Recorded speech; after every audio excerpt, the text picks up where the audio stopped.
Bonjour à tous, c'est avec plaisir que je vous retrouve pour continuer cette série de vidéos diffusées en direct et dont l'objectif est de vous permettre de mieux comprendre certains points de vos enseignements de biologie.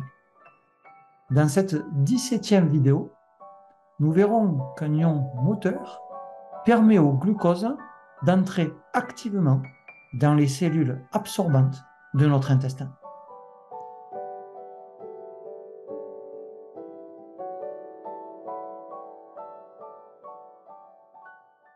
Cette vidéo démarre avec ce que l'on appelle une STEP, c'est-à-dire une station de transfert d'énergie par pompage.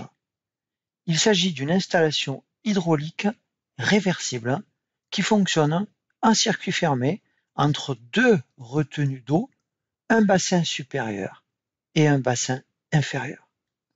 Quand la production d'électricité par la station dépasse la demande, par exemple aux heures où la consommation en électricité est faible, de l'électricité est prélevée sur le réseau pour alimenter une pompe qui remonte l'eau du bassin inférieur vers le bassin supérieur. Cette phase de pompage de l'eau dans le bassin supérieur permet ainsi un stockage d'énergie, de l'énergie potentielle de gravité. Puis, aux heures de très forte consommation électrique sur le réseau, l'eau du bassin supérieur, captée par une conduite forcée, va faire tourner une turbine, ce qui permet, comme dans une usine hydroélectrique classique, de produire de l'électricité. Cette phase de turbinage permet donc de récupérer de l'énergie qui avait été mise en réserve lors de la phase de pompage. Cette technique de pompage-turbinage permet ainsi de stocker de l'énergie hydroélectrique afin d'adapter en temps réel la production d'électricité à la consommation. Et vous allez découvrir dans cette vidéo que ce système de pompage-turbinage a un équivalent dans nos cellules. Chacune de nos cellules est limitée par une membrane qu'on appelle la membrane plasmique. Et comme toutes nos membranes cellulaires, la membrane plasmique est formée d'une bicouche de phospholipides ainsi que de protéines associées. La membrane plasmique sépare le milieu extracellulaire du cytoplasme. Chaque rond bleu représente ici une molécule de glucose. Et dans la 14e vidéo de cette série, je vous expliquais comment le glucose pouvait traverser la membrane plasmique. Je vous rappelle que le glucose, dont la formule brute est C6H12O6, est une molécule organique, glucidique, appartenant au groupe des hexoses. Le glucose est une molécule polaire et hydrophile, si bien que le glucose ne peut pas diffuser directement au travers de la bicouche lipidique. Mais le glucose peut traverser la membrane plasmique grâce à des protéines membranaires de transport appelées GLUT, T pour transporteur et GLU pour glucose. Ces transporteurs du glucose sont des protéines transmembranaires qui vont permettre au glucose de traverser la membrane par diffusion facilitée, qu'on appelle aussi transport facilité passif. Cette diffusion facilitée du glucose, permise par les transporteurs GLUT, est un transport passif parce qu'il n'a pas besoin d'un apport d'énergie pour pouvoir se réaliser. Nos cellules sont généralement exposées à un environnement extracellulaire qui contient plus de glucose que le milieu intracellulaire, parce que du glucose est constamment apporté au milieu extracellulaire, soit par l'alimentation au cours du repas, soit entre les repas, à partir des réserves glucidiques issues de notre foie. Et le glucose est constamment utilisé dans nos cellules comme source d'énergie, car il est converti en molécules d'ATP utilisables par nos cellules. Il existe donc en permanence un gradient de concentration de glucose de part et d'autre de la membrane plasmique de nos cellules, ce gradient étant représenté ici par un triangle bleu. La base de ce triangle est tournée vers le compartiment où la concentration de glucose est la plus forte, c'est-à-dire le milieu extracellulaire, Et la pointe de ce triangle est tournée vers le compartiment où la concentration de glucose est moindre, c'est-à-dire vers le cytoplasme. Et ce triangle bleu forme aussi la pointe d'une flèche qui nous indique dans quel sens va se produire le transport facilité passif du glucose. Et ainsi, ce gradient de concentration de glucose va permettre sans cesse au glucose de rentrer dans nos cellules par transport facilité passif, afin que nos cellules puissent récupérer sous forme d'ATP l'énergie que cette molécule de glucose représentait au départ. Nous allons maintenant aborder une cellule particulière de notre corps, l'entérocyte absorbant de l'intestin grêle. La paroi de notre intestin grêle forme des replis dont la longueur est d'environ 1 mm et qu'on appelle les villosités intestinales. Les villosités intestinales sont notamment formées du côté de la cavité intestinale par une muqueuse et les entérocytes absorbants sont les cellules épithéliales majoritaires de la muqueuse des villosités intestinales. La structure d'un entérocyte absorbant est présentée ici à droite. Les entérocytes absorbants sont liés les uns aux autres par des jonctions serrées, c'est-à-dire des jonctions étanches. La membrane apicale des entérocytes absorbants est la membrane qui est tournée vers la cavité intestinale, cavité qu'on appelle aussi la lumière intestinale et où se trouvent les nutriments issus de la digestion des aliments. La membrane apicale de l'entérocyte absorbant forme des prolongements dont la longueur est d'environ 1 micromètre et qu'on appelle des microvillosités. L'autre membrane de l'entérocyte absorbant est la membrane basolatérale qui est orientée vers le milieu intérieur où circulent notamment des capillaires sanguins. La principale fonction des entérocytes absorbants est de permettre le transit sélectif de nutriments de la lumière de l'intestin grêle vers le milieu intérieur. Ce transit est appelé l'absorption intestinale et il est représenté ici par cette flèche bleue descendante. Ainsi, des nutriments présents dans la lumière intestinale, laquelle est considérée comme faisant partie du milieu extérieur, vont, après absorption intestinale, passer dans notre milieu intérieur. Prenons l'exemple d'un aliment glucidique tel qu'un morceau de pain. Cet aliment contient de l'amidon, qui est un polymère de glucose. Les amylases salivaires et pancréatiques, puis des enzymes des microvillosités apicales des entérocytes absorbants, vont permettre de découper progressivement l'amidon en molécules de glucose. Et ces molécules de glucose devront ensuite traverser les entérocytes absorbants pour passer dans les capillaires sanguins de l'intestin avant de se retrouver dans la circulation générale. Ces molécules de glucose vont ensuite passer du sang au liquide interstitiel dans lequel baignent la plupart de nos cellules pour entrer ensuite dans le cytoplasme de nos cellules par transport facilité passif et y être consommées pour produire de l'ATP. Une particularité de l'entérocyte absorbant est que cette cellule utilise comme carburant non pas le glucose, mais la glutamine qui est un acide aminé. Et par conséquent, la concentration en glucose va rester élevée dans le cytoplasme de l'entérocyte absorbant par opposition aux autres cellules de notre corps.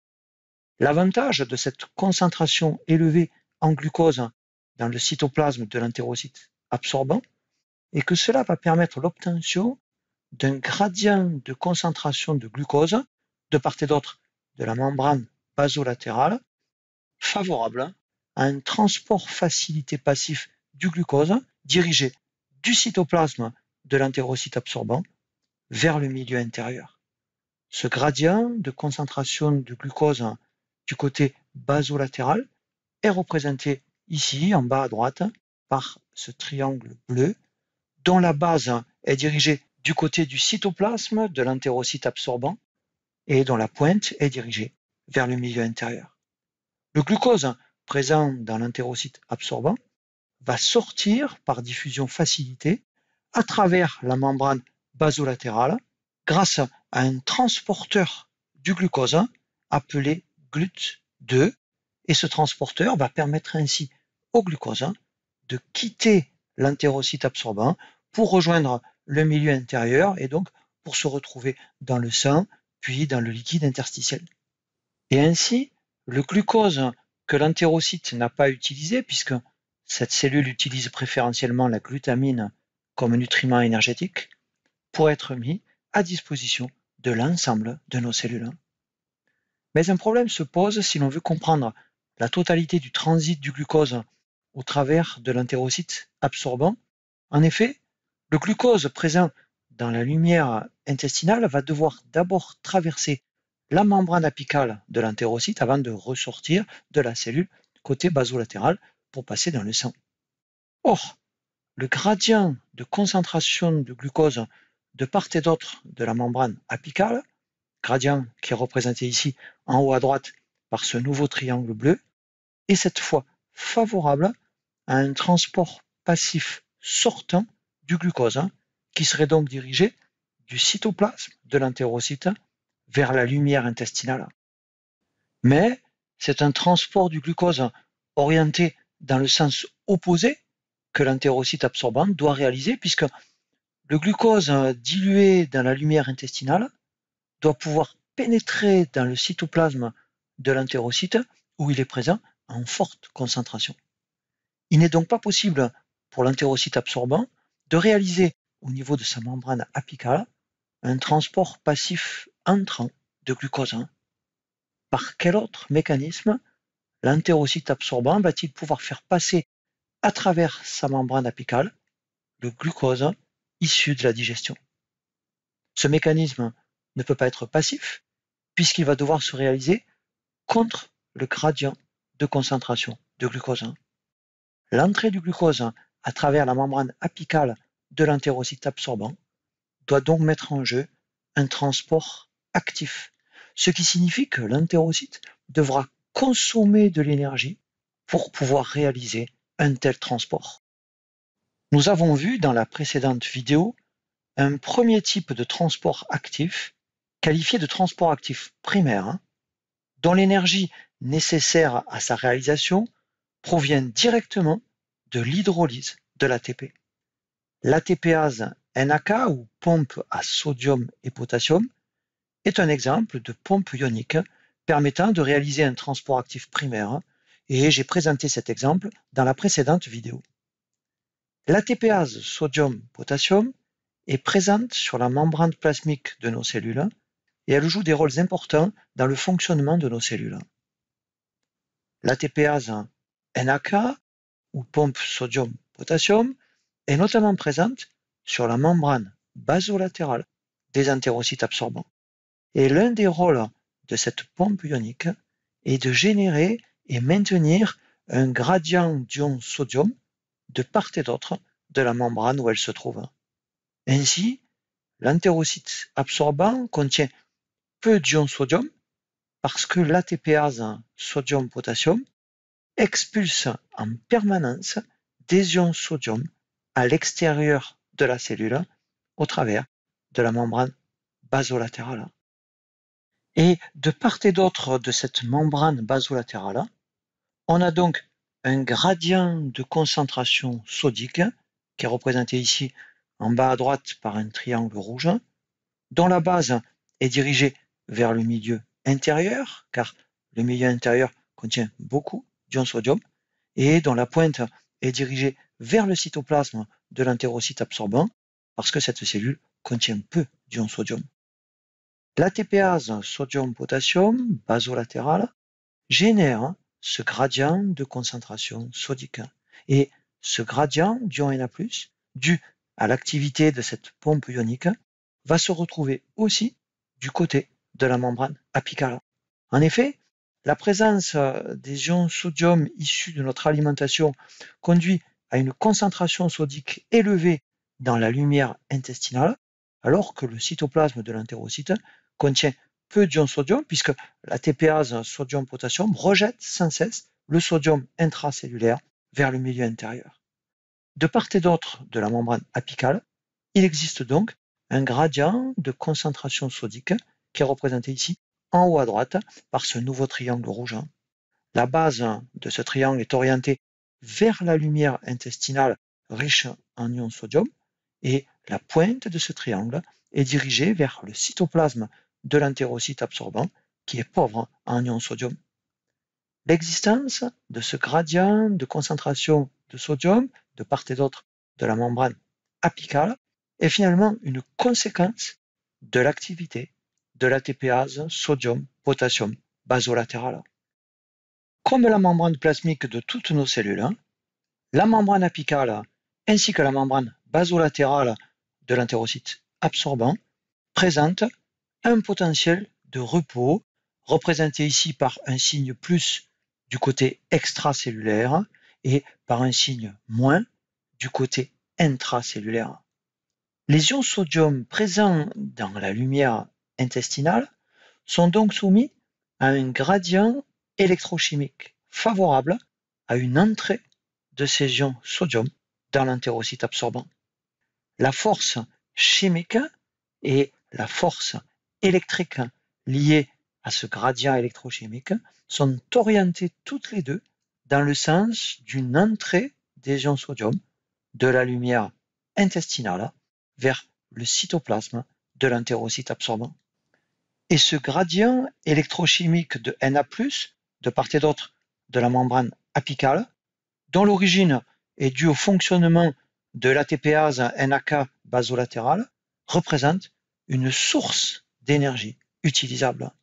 Ainsi, la pompe NAK, en expulsant des ions sodium contre leur propre gradient, convertit l'énergie de la molécule d'ATP qui a été hydrolysée par cette pompe en énergie chimique présente sous la forme d'un gradient électrochimique de Na+. Et les cellules peuvent utiliser cette forme d'énergie chimique que représentent les gradients ioniques pour réaliser des travaux consommateurs d'énergie tels que des transports actifs qu'on qualifiera de secondaires. Contrairement aux transports actifs primaires, les transports actifs secondaires n'utilisent pas directement l'énergie de l'hydrolyse de l'ATP, mais ils utilisent comme source d'énergie des gradients ioniques générés par des pompes ioniques. Avec les transports actifs secondaires, on trouve un système qui rappelle le principe de fonctionnement des STEP, c'est-à-dire des stations de transfert d'énergie par pompage que j'avais abordé au tout début de cette vidéo. Nous avons vu que lorsque la production d'électricité est supérieure à la demande, on peut utiliser une partie de l'énergie électrique produite par la station hydroélectrique pour repomper de l'eau du bassin inférieur vers le bassin supérieur. On utilise donc de l'énergie pour pomper de l'eau exactement comme les pompes ioniques consomment de l'ATP pour réaliser des transports actifs primaires afin de générer des gradients ioniques qui seront utilisés ensuite pour la réalisation de transports actifs secondaires. Lorsque la demande en électricité est forte, l'eau du bassin supérieur de la station hydroélectrique va redescendre dans le bassin inférieur, ce qui permet de faire tourner une turbine et de produire de l'électricité. Et de la même façon, l'ion qui a été transporté activement à travers une membrane cellulaire par une ATPase ionique, par exemple l'ion sodium que l'ATPase NAK a rejeté hors de la cellule, va pouvoir diffuser ensuite dans le sens de son gradient électrochimique, ce qui fournit l'énergie nécessaire au transport actif d'un soluté. Ce transport actif d'un soluté, qui se fait contre le gradient de concentration de ce soluté, est représenté ici par des flèches noires. Ainsi, lorsque l'ion sodium regagne l'intérieur de la cellule après avoir été expulsé hors de la cellule par l'ATPase NAK, il peut entraîner avec lui un soluté qui se trouve alors transporté contre son gradient de concentration. Les systèmes de transport actif secondaire sont par conséquent des systèmes couplés, c'est-à-dire qu'une même protéine de transport va déplacer plusieurs substances à la fois. Lorsque le transporteur déplace ainsi deux substances simultanément, on parle de cotransport. Si le transporteur permet aux deux substances de traverser la membrane dans des directions opposées, ce cotransport est un antipore. Et si les deux substances sont transportées dans la même direction, ce cotransport est un sympore. Mais revenons à la membrane apicale de l'entérocyte absorbant. Sur cette membrane sont présentes des protéines de cotransport, représentées ici en jaune, et appelées SGLT1 ou transporteurs du sodium et du glucose, car la même protéine SGLT1 va transporter simultanément l'ion sodium et le glucose. SGLT1 est donc un système de cotransport qui va permettre au sodium d'entrer dans la cellule tout en entraînant dans son mouvement entrant le glucose présent initialement dans la lumière intestinale. Ce cotransport permis par SGLT1 est donc ici un sympore puisque l'ion sodium et le glucose sont transportés tous les deux dans la même direction de la lumière intestinale vers le cytoplasme de l'entérocyte absorbant. Dans ce sympore sodium-glucose, l'ion sodium entre par diffusion facilitée dans le sens imposé par son gradient électrochimique et l'on dira que le Na+ est l'ion moteur de ce système de cotransport. Le glucose présent dans la lumière intestinale rentre dans la cellule contre son gradient de concentration. Il est donc transporté activement grâce à l'énergie que représente le gradient de Na+, de part et d'autre de la membrane apicale. Le transport passif de l'ion sodium et le transport actif du glucose sont donc couplés d'un point de vue énergétique. L'énergie que représente la réalisation du transport passif de l'ion sodium permettant au transport actif de glucose de pouvoir se réaliser. Et l'élément de couplage est la protéine SGLT1 qui reconnaît et transporte simultanément les deux solutés, c'est-à-dire l'ion moteur qui diffuse spontanément et la molécule de glucose qui est transportée activement contre son gradient de concentration. Si l'ATPase NAK basolatéral ne fonctionnait pas, il n'y aurait plus de gradient d'ion sodium ni du côté basolatéral, ni du côté apical. La protéine SGLT1 ne pourrait donc plus fonctionner et le glucose de la lumière intestinale ne pourrait alors plus rentrer dans le cytoplasme de l'entérocyte absorbant. L'entérocyte absorbant consomme donc de l'énergie, l'ATP hydrolysé par l'ATPase NAK basolatéral, pour que le glucose puisse traverser la membrane apicale par transport actif secondaire. L'entérocyte absorbant investit donc de l'énergie pour que l'absorption du glucose puisse se produire. L'ATPase NAK basolatéral joue un rôle important non seulement dans l'absorption du glucose par l'entérocyte absorbant, mais aussi dans l'absorption d'autres nutriments, comme par exemple les acides aminés issus de la digestion. Ces acides aminés vont en effet aussi traverser la membrane apicale de l'entérocyte absorbant par transport actif secondaire, mettant en jeu des sympores dont le Na+ est l'ion moteur.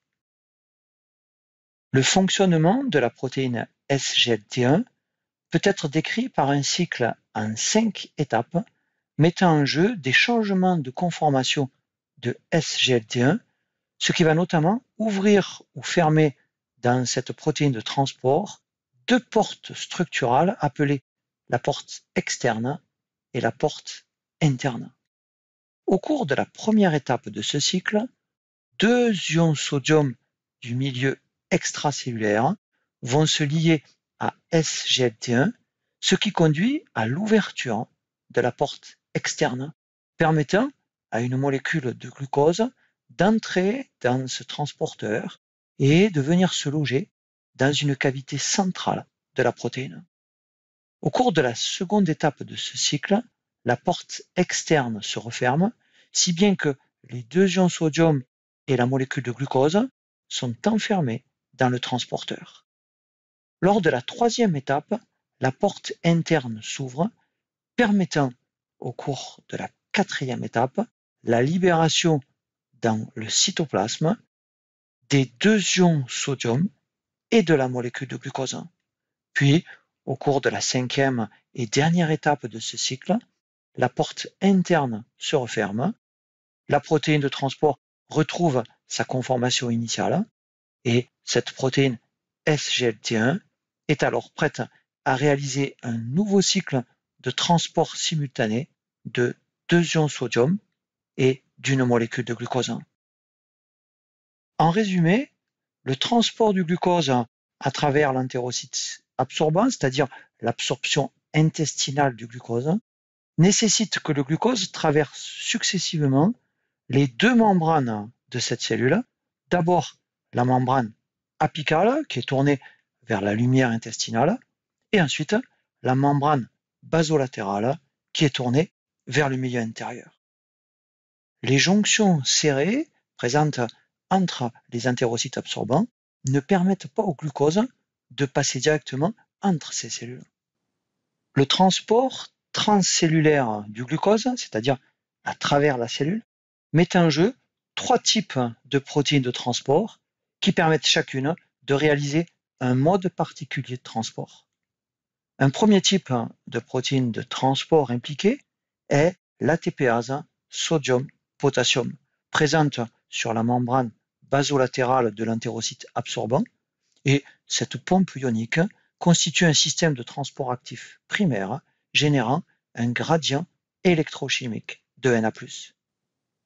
Un second type de protéine de transport impliquée dans l'absorption intestinale du glucose est la protéine SGLT1 présente sur la membrane apicale de l'entérocyte absorbant et qui est un système de Sempor utilisant l'énergie du gradient de Na+ généré par l'ATPase NAK basolatérale pour pouvoir transporter activement le glucose. L'ion sodium, transporté par SGLT1, entre dans l'entérocyte absorbant dans le sens de son gradient électrochimique, ce qui fournit l'énergie pour permettre au glucose d'entrer dans l'entérocyte absorbant contre son gradient de concentration.